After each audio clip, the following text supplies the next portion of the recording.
I measure the progress of a community by the degree of progress women have achieved. A whole lot of us repeat this quote by Dr. Ambedkar, but I think we feel like we are the ones measuring the progress. I think we fail to understand that we are that community that is being measured. We are responsible for that community wherein, by virtue of measuring the achievements women have made, our community is being achieved.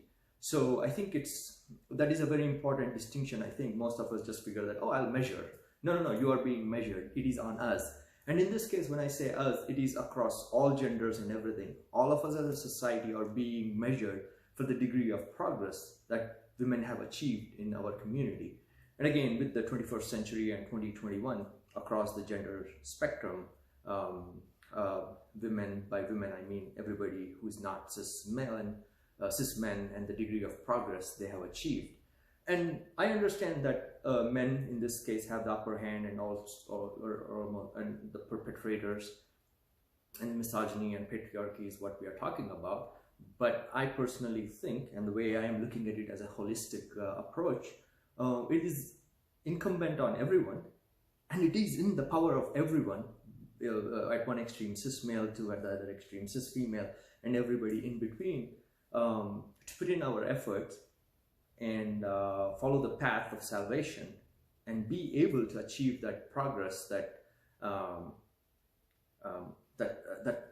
Dr. Ambedkar's quote measures us on. How is the society, and how have the women in the society achieved progress? What is the level of their progress, to thereby evaluate the community's progress? And within this, I wanted to first contrast how or what makes the problem. What is the problem right now? And for this, I think I want to read a little quote, a little section from Dr. Ambedkar's book, Annihilation of Caste. And I'm going to substitute some words over here, because once you substitute the words, the meaning is exactly the same. Caste may be bad. Caste may lead to conduct so gross as to call man's inhumanity to man. All the same, it must be recognized that the Hindus observe caste not because they are inhuman or wrong-headed. They observe caste because they are deeply religious. Take this same text that I've just read and replace the caste with misogyny and patriarchy. Misogyny may be bad. Patriarchy may be bad. It may lead to conduct so gross as to be called man's inhumanity to women and other of the gender spectrum. All the same, it must be recognized that the Hindus, and in this case all of India, because all of India is under Hindu influence, observe or practice misogyny or patriarchy because they are deeply religious. People are not wrong in observing caste. And I hope you get the gist of it. In nowhere is Dr. Ambedkar saying that practice of caste is wrong. In the same way, I'm also not sharing that practice of misogyny or patriarchy in general is wrong. It is absolutely wrong. I'm trying to get us to the root cause of the problem. And the root cause of the problem is, in my view, what is wrong is the religion which has inculcated this notion of caste, misogyny, and patriarchy. If this is correct, then obviously the enemy you must grapple with is not the people who observe caste, misogyny, or patriarchy, but the Shastras which teach them this religion of caste. Obviously, Dr. Ambedkar is speaking annihilation of caste to a caste Hindu group, so he's talking about replace your Shastras or fix your Shastras or whatnot. But I'm mostly focused on Bahujan community. So in our community, irrespective of what we call ourselves, irrespective of us being the oppressed among the caste system, we still grow up with Hindu culture, Hindu religious background. So misogyny and patriarchy is instilled in Hindu culture. So at the top end, saying that, well, some men are still good, they went to therapy or figured out some way to not be so misogynistic, is still a very exceptional case. And the question here, as Dr. Ambedkar asked even around caste, is why exceptional men so few, and why those who practice misogyny and patriarchy so many? And that would be because of the culture they have been brought up with. And here I want to give a few examples, because some of my audience is international audience, Americans and others, and they always think about Hinduism and respect for women and everything. But the culture, And I have not even dug deep into any religious books. I didn't go about reading Sanskrit books or anything for this little video that I'm making. As a boy, I grew up in India. I grew up in India till I was 25, almost 25. So all of this is just knowledge that every single Indian has, even of other religions, I would think. And this is what I want to share with you. So Mahabharata is an epic. And the first thing that happens in Mahabharata is Bhishma, who is called Pitamaha, which is father dearest kind of a term. The first thing he does is go and abduct 3 women so that he can get them married to his niece, nephews or something. Amba, Ambika, Ambalika. So it starts right there, just going and abducting women.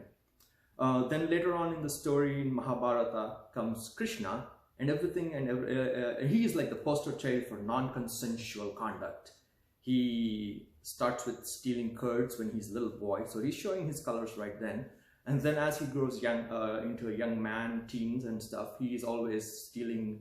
There is this whole episode of where some women are bathing in a little lake or something, and he goes and steals all their clothes and takes them all and gets up on a tree and waits there. And when they reach out and cry and ask them to give the clothes back, his thing is walk out so that he can see them naked, and then he gives the clothes. So pretty sleazy. The other thing is, throughout Mahabharata, Krishna, I'm sure, like Bhishma does, abducts a few other women so that he can get them married to his cousins, the Pandavas. And then there is one place where he could redeem himself, Krishna.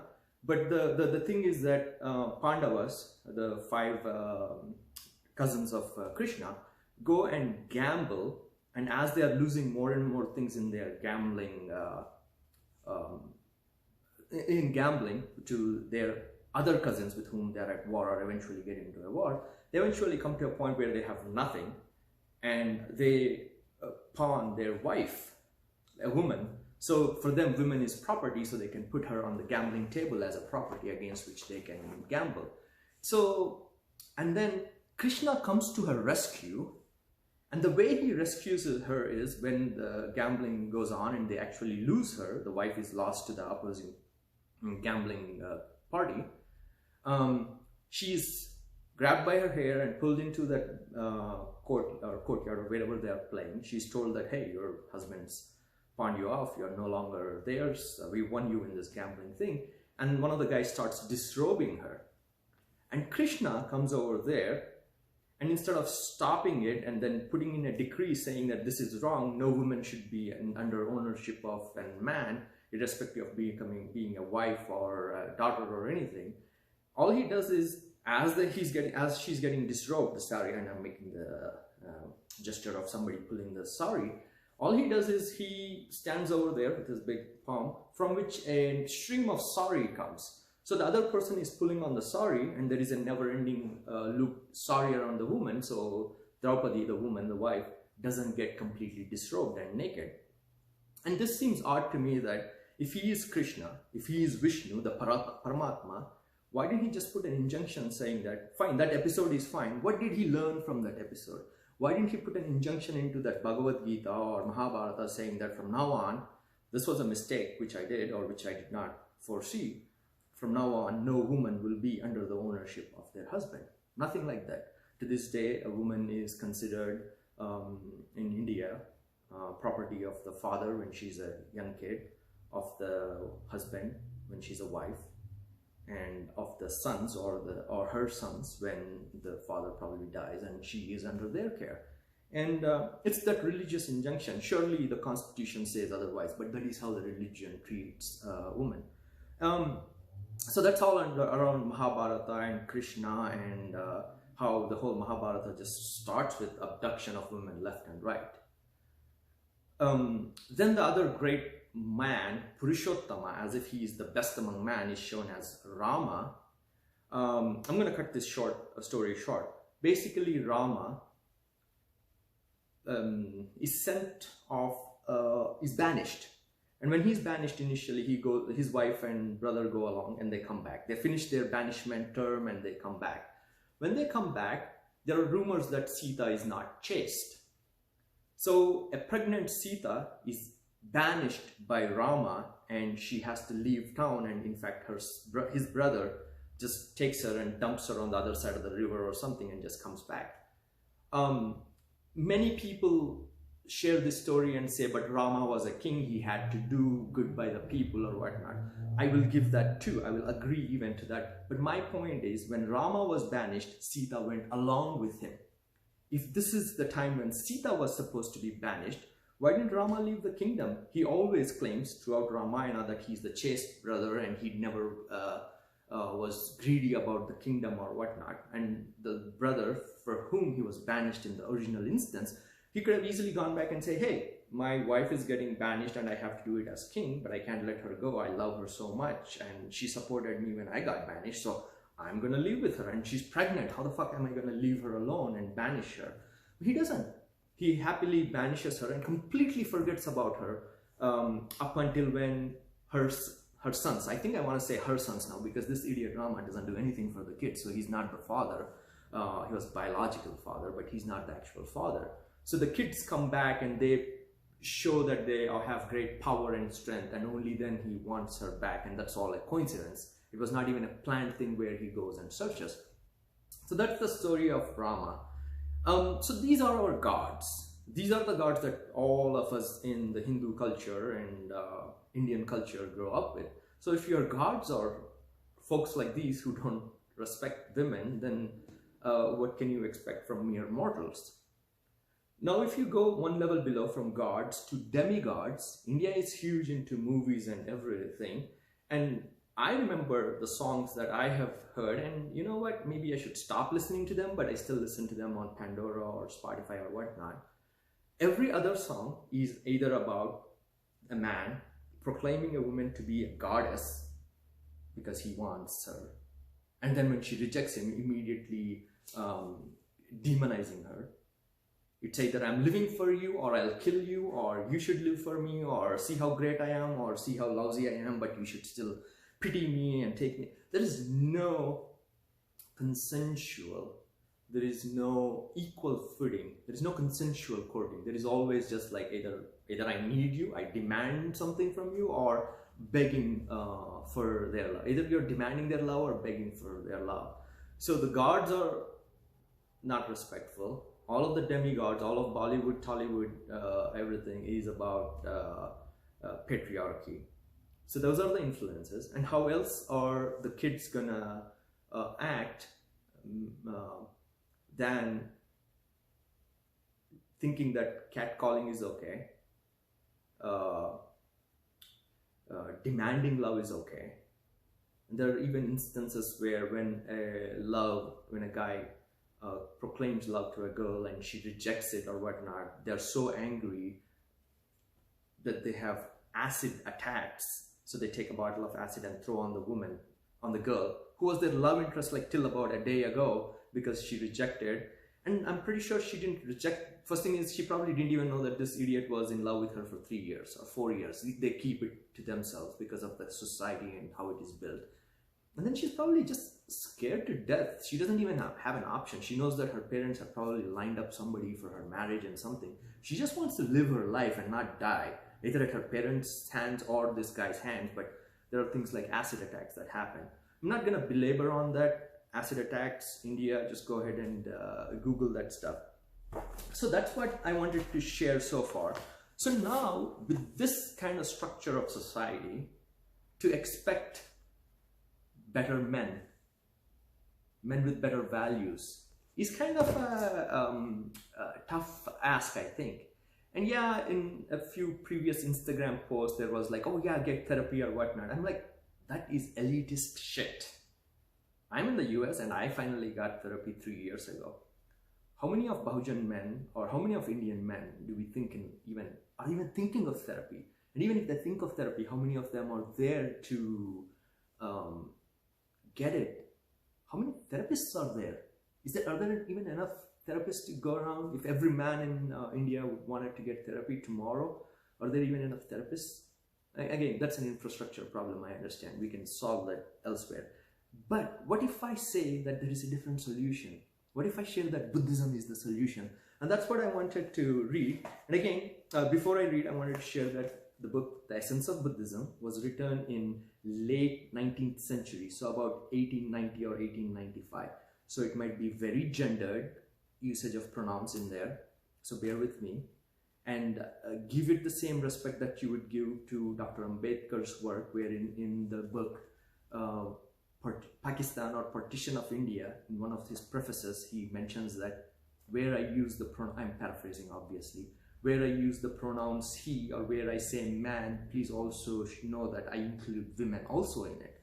So when I'm reading this book, please give me the same courtesy that when I read whatever pronouns are in the book as they are, I am talking to the entire folks across all gender spectrum.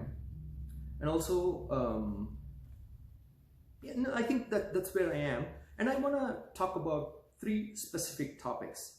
Obviously, I'm a cis male. I don't know from a woman's perspective what it is that you're looking for. But I have zoned in, as I was reading on this book, 3 things. One was mobility and agency for women. And the second thing was ownership by women of men, of women by men, as in men owning women through marriage and other stuff that I just spoke of. And then finally, dating and courting, actually, which is very, very interesting. So I'm gonna start with agency and mobility. And in this case, it's also about moving physically, but also education and stuff. In Buddhist countries, no obstacle is placed in the way of female education.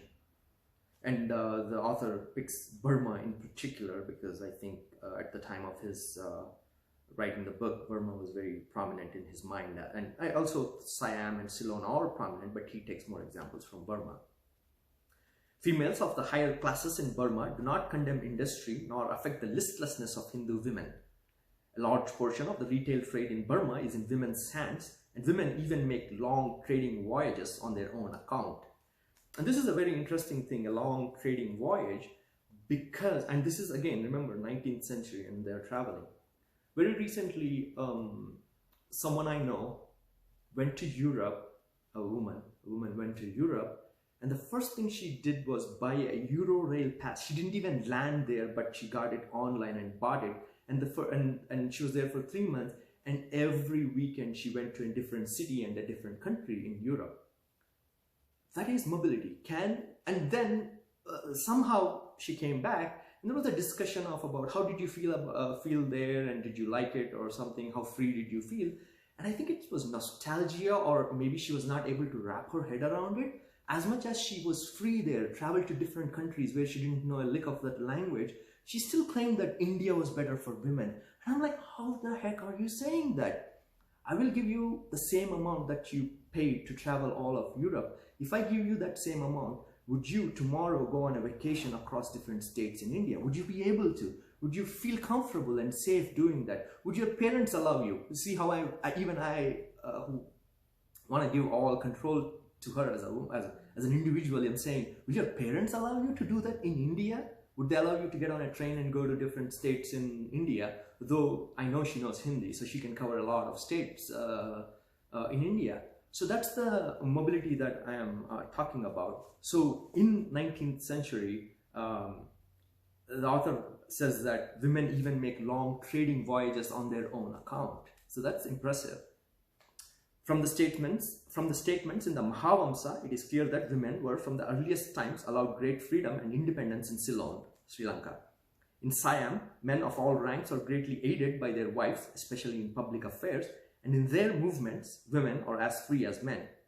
Even in Lamaistic Tibet, women are granted complete independence both in business and personal conduct. The Russian explorer G.T. Sibikov writes, women enjoy perfect freedom and independence and take an active part in business affairs, often managing extensive enterprises unaided. So that's the mobility and agency, and I'm not picking and choosing, but this probably, in such a Buddhist society, things like equal pay, which American women today are fighting for, would not be an issue because women lead those businesses. So again, Buddhist society might be the solution. Now, let me go to the ownership part of it, where we did see an example where in Hindu mythology, men gambled away their wife because it was property, and to this day women are considered ownership, though it's not clearly defined. They are owned because of the number of markings that are there on a woman, which can tell you whether she's married, not married, or whether she's a widow. That's ownership. Just that indication that others in the society can make of a woman is ownership. So let me read this portion on ownership and marriage. When a Burmese woman marries, she does not change her last name, nor does she wear any outward sign of marriage such as a tali or a ring or a covering for the head. No stranger can find out either from a woman's name or by seeing her whether she is married or not, or whose wife she is. A husband has no power over his wife's property. Whatever she may bring with her or earn for herself or inherit subsequently is all her own. She is absolutely the mistress not only of her own property but also of her own self. Among the Hindus, a woman is always dependent. When young, she is dependent on her parents, when married on her husband, and when old on her children. This is what I kind of briefed in the beginning. Now you might think, oh well, that's India, but even for my American audience and Europeans, I guess, among Europeans, a woman loses her own name when she marries. It's not such a compulsion over here, but I know personally that when I was married, my ex-wife, I didn't ask her to, but I think they're conditioned. She took my last name, and I'm pretty sure she was pissed off when she finally had to go to a motor vehicle department to get a license after our divorce to change her name back to her maiden name. But she still did it. She changed her name to last name. It's kind of ingrained, that changing of the name. Among Europeans, a woman loses her own name when she marries and becomes known only as the mistress of her husband. In Burma, a woman, though married, always remains mistress of herself, a companion of her husband. No wonder that Sir T.G. Scott says that the Burmese woman enjoys many rights which her European sister is even now clamoring for. A little more on the marriage thing, because I did bring up divorce. In all Buddhist countries, the ideal of marriage is that it is a partnership of love and affection, which, when these no longer exist, should be dissolved. The indissolubility of the marriage tie is not a proof of a high civilization, but a superstition characteristic of the lowest and most primitive stages that the earth still harbors. So don't, again, you know my sentiment about divorce. I think you already get it. Get it if you need it. In Burma, for proper cause shown, the marriage compact can be terminated by either party, and the grounds which suffice for the dissolution of the marriage tie are much more numerous than and different from those which obtain in Western countries. Drunkenness, the opium habit, difference of temperament, a nagging tongue, spendthrift ways, all these form, if proved, sufficient grounds for the elders to grant a divorce. And hold on, before you say, well, that sounds bad for a family. In spite of this freedom, the proportion of divorce to married couples is very small in Burma. On the other hand, the facility of divorce has made men and women very careful in their behavior towards each other, because they're on equal footing. Nobody is dependent on another person there. Nobody owns the other person. So that was around ownership, and how a woman in a Buddhist country like Burma is a strong individual all on her own. Finally, speaking of courting and dating, I found this really, really interesting. And I found it interesting. I think I'll give you an example after why I found it even more interesting in my own personal experience. Talboys Wheeler says, okay, speaking of the influence of Buddhism on the Burmese, Talboys Wheeler says, their wives and daughters are not shut up as prisoners in the inner apartments, but are free as air to take their pleasure on all occasions of merrymaking and festivals, which is very unlike what we do, because even among Ambedkarite families, even among Ambedkar events, we know that men show up and are enjoying the festivities. It could be Ambedkar Jayanti or Dhammachakra Parivartan then, and mostly women are out back in the kitchen or doing something. They are not equal partners in even Ambedkar celebration. So we got to change that. Women often assume an independent position in the family and household and gain a livelihood for themselves or superintend the affairs of husbands or fathers. Lovely. Their affections are not pent up in little hotbeds of despotism as in Hindu households, but are developed by social intercourse into free and healthy play this is where I got like super excited. Courting time is an institution of the country. It's not like India where nobody says if they like somebody, or there are no avenues to speak things like that. On any evening that a damsel is desirous of receiving company, she places her lamp in her window and puts fresh flowers in her hair and takes her seat upon a mat. Meantime, the young men of the village array themselves in their best and pay a round of visits to the houses where they see that a lamp is burning. In this manner, attachments are formed, and instead of arbitrary unions between boys and girls, there are marriages of affection between young women and young men, in which neither parents nor priests have voice or concern. Only this was super interesting for me, because again, remember, this is late 19th century.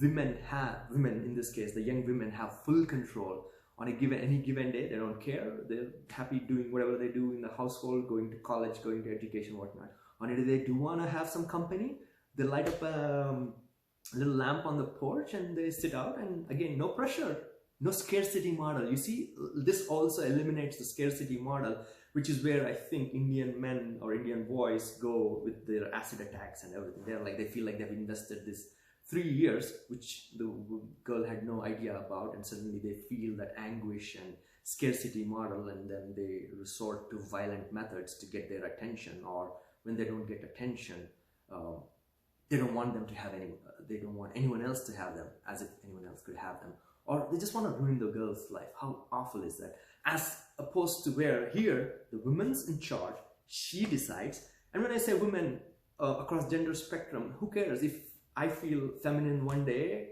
and care not to go dress up and go and meet and go to another woman's house? Maybe I'll set up a lamp and sit with flowers in my hair on the porch and let others come to me. Maybe those on the gender spectrum and queer can dress up, put pride flags in their porch. I don't know. Attract who you want to attract, or at least send that message out. But this seems much more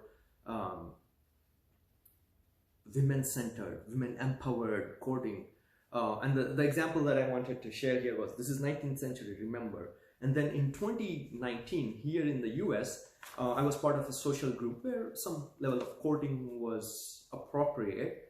And the women complained that because courting was appropriate, by the end of the night, so many men would hit on them that it was far worse than if they had gone to a bar, which is where American folks kind of meet. I mean, at least before Tinder and all that stuff.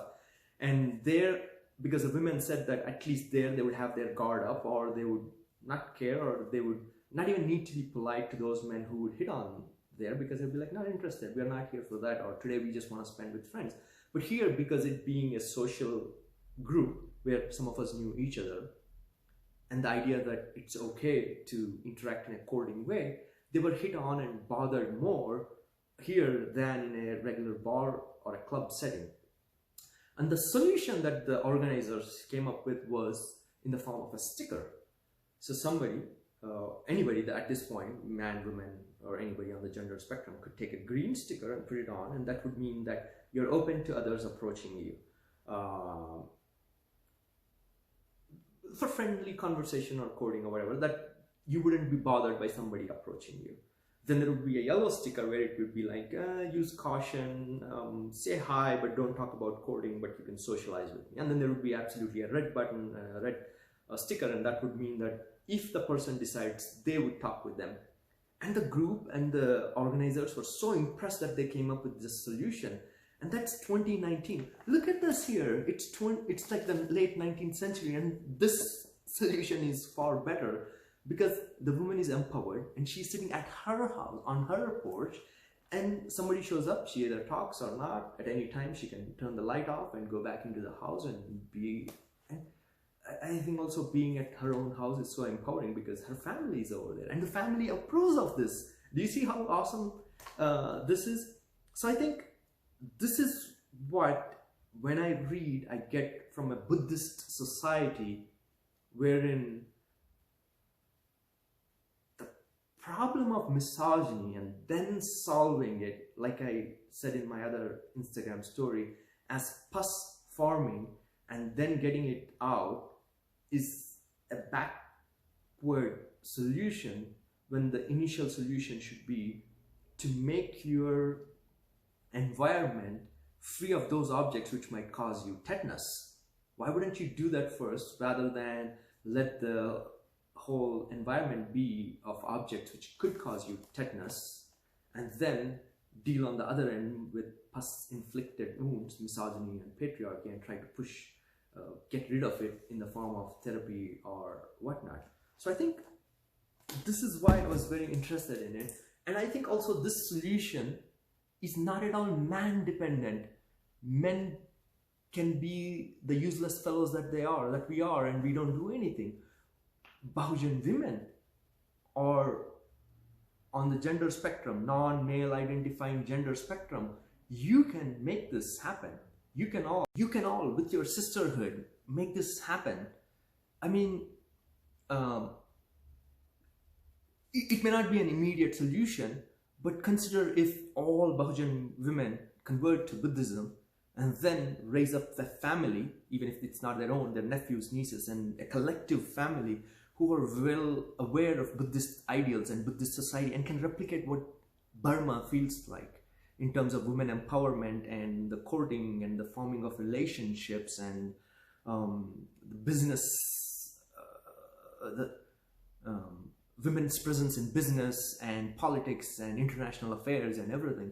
I think that's what I hope for our Bahujan community. And like I said, men can be secondary, we can be the followers in this case, because there's no other way this will work. If you all convert to Buddhism and work on a Buddhist society, men have to follow. And the influence of Hindu culture, Indian culture on Indian men will also just fall away.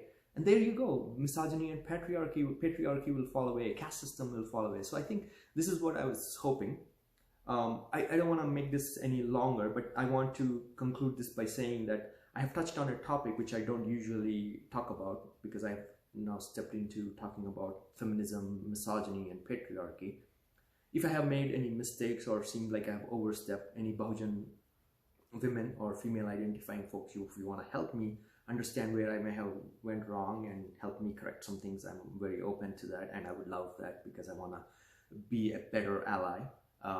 So please help me, and hopefully we can keep it in a dialogue form, and it's not about criticism and stuff. Constructive criticism is what I'm hoping I could get, and I would appreciate it. But if you like it as I have shared it, that also would be appreciated, because then it will tell me that I am on the right path. I'm not overshadowing, I'm not overtaking a conversation that is not mine to have. I'm just trying to give a holistic solution. And more importantly, what I have seen is a sense of suffering in silence or lashing out in anger and then getting hit with backlash.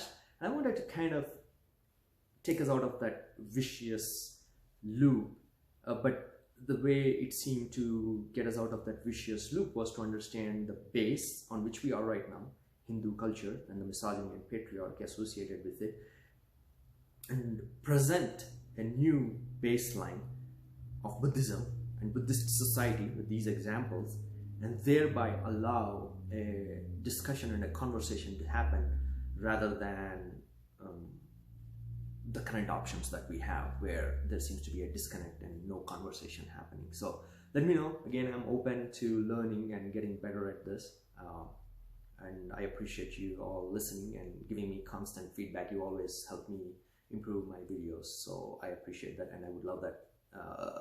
Love if you could comment and let me know how you felt about this video. Okay, thanks. Bye now.